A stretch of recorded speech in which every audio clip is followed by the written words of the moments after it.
Que lindas estas mãos, são muito fofas.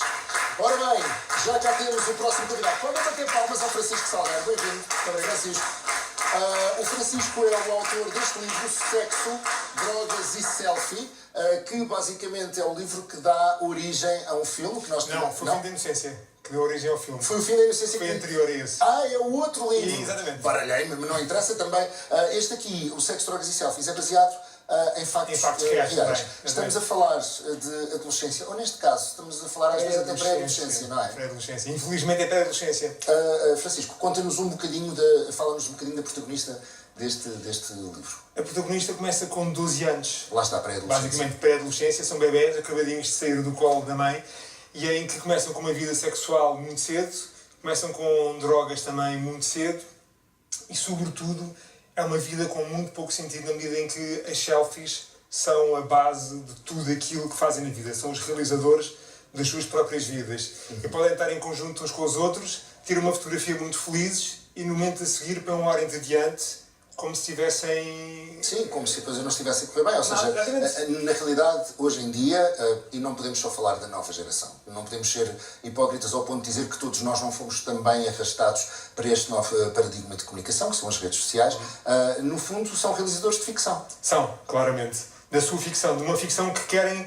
gostavam que fosse aquela realidade. Querem projetar uma imagem e exatamente, que não fosse na realidade. Ficam reféns da imagem que vão criando. Se isto é mau em qualquer idade, numa pré-adolescência, a adolescência é péssima. É porque o peer pressure, a pressão que tem do grupo é enorme. Se eu tenho 300 likes ou 400 likes, eu tenho que ter mais do que isso. Eu tenho que fazer alguma coisa a mais para conseguir obter ainda mais do que esses likes.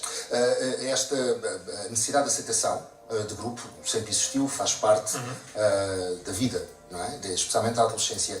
O que é que estas redes sociais, no teu entender, potenciaram? Potenciaram ainda mais essa pressão de grupo. Enquanto... Mas eu faço esta pergunta por isso, desculpa interromper-te. Não somos nós, ou neste caso estamos a falar de adolescentes, não é o próprio adolescente que cria também ainda mais pressão ao ficcionar a sua própria realidade? Que eles criam cada vez mais pressão. Nós, na nossa geração, tínhamos um grupo de pressão de 30, 40, 50 pessoas. No limite. No limite. Hoje em dia são milhares. Portanto, há uma pressão de milhares de miúdos que os estão a ver, que os estão a seguir, que eles têm que tirar fotografias fantásticas. E podem estar com o ar mais entediado do mundo, mas aquele segundo tem que sair perfeito. E é uma coisa que acontece muito no livro, em que há uma altura em que eles já fizeram tudo, com 12 anos já fizeram sexo, já tomaram as drogas todas que tinham para tomar, e de repente é um tédio a vida deles. Repara, se vivem tudo de um momento para o outro, é natural que depois não haja quase mais nada para fazer, a não ser a repetição de padrões e de comportamentos. É só assustador. Tu falas aqui uma coisa muito interessante, que é a cultura do YOLO, que é You Only Live Once, ou seja, só se vive uma vez. Porém, isso fará muito sentido numa determinada altura da vida que não seja o início. Exatamente. É que para esta geração não há um fim, não há morte. Para eles vão viver infinitamente. Nós, na nossa geração, começamos a reparar que há um fim, começamos a ter pessoas próximas de nós que vão morrendo. Nesta geração, não. Nesta geração, tudo pode ser feito. Está aí no livro retratado que eles dão pastilhas, por exemplo, para tomarem, e eles tomam pastilhas sem fazerem a mínima ideia do conteúdo.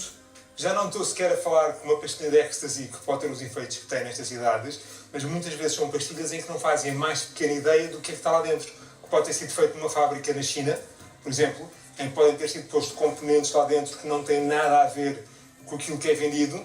Eles tomam aquilo porque é engraçado, lá está, porque eu não vivo antes, portanto vou tomar isto, vou aproveitar esta noite o melhor possível, mas a realidade é que não fazem a mais pequena ideia do que é que estão a vir fazer. Para ti, enquanto autor, porque já vais no segundo livro com esta temática, preocupa-te? É isso que te atrai? É a preocupação que tens sobre isto? O que é que tu queres ao escrever estas histórias? Eu, acima de tudo, quando comecei a escrever este tipo de histórias, era para os pais.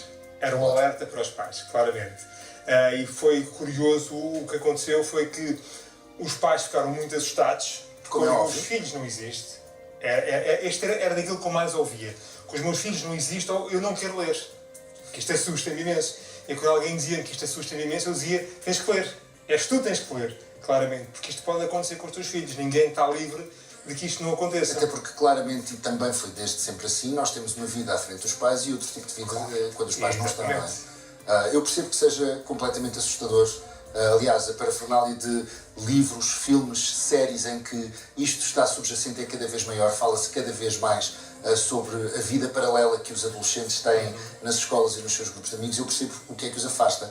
Porquê é que voltas à temática numa segunda obra? Porque apesar de... Eu faço só aqui um pequeno preâmbulozito que é para perceber.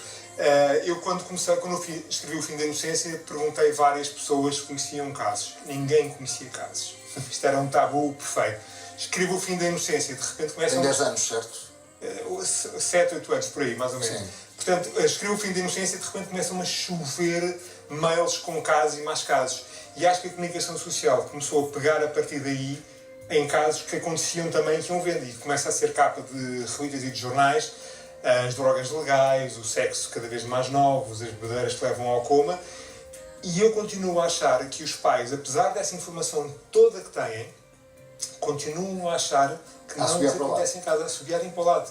E não há razão. Na altura que eu escrevi o livro, poderia haver razão de não terem este conhecimento. Porque havia aqui, de facto, uma negação total. Hoje em dia não há essa razão. Há 7, 8 anos, as redes sociais não são aquilo que... Exatamente. Não eram aquilo que são hoje. Hoje em dia, também, através das redes sociais, ficamos a saber de mais casos.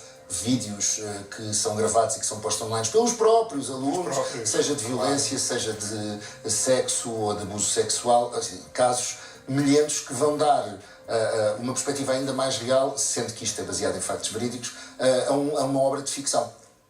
Sem dúvida alguma, neste livro fala-se muito do revenge porn. O revenge porn que tem a ver com... Não sabes o que é isso? É basicamente um casal de namorados que tiraram fotografias, tiraram as nudes, as fotografias em que estão nus uns aos outros, e quando acaba o namoro publicam essas fotografias. Exatamente. Isso em Inglaterra, por exemplo, já dá cadeia. Cá ainda não dá, mas é uma coisa muito comum. Acabaram, tu acabaste comigo, eu não queria acabar contigo, tenho fotografias tuas nuas, tu mandaste-me para mim e vou publicar estas fotografias. É uma coisa muito curiosa que acontece, curiosa no mau sentido, e que vem muito no seguimento de uma coisa que acontece muito, que é a violência cada vez maior entre os namorados. Que batem-se cada vez mais, chamam nomes... E aceitam essa violência. Exatamente. E, portanto, manda-me uma fotografia tua nua. Não, mas... Se calhar dou-te um estalo, tu até mandas uma fotografia nua, e quando acabas tu comigo eu vou-me vingar de ti. Na tua perspectiva, enquanto observador, e depois entra nos temas, há um fim à vista para isto, ou aquilo que está por vir é ainda pior do que já está? Eu não sei por onde é que isto pode ir mais, porque já estão tão novinhos a começarem. É complicado começarem, mas também na altura que eu escrevi O Fim da Inocência, nunca esperei poder vir a escrever um outro livro sobre a mesma temática uns anos mais tarde.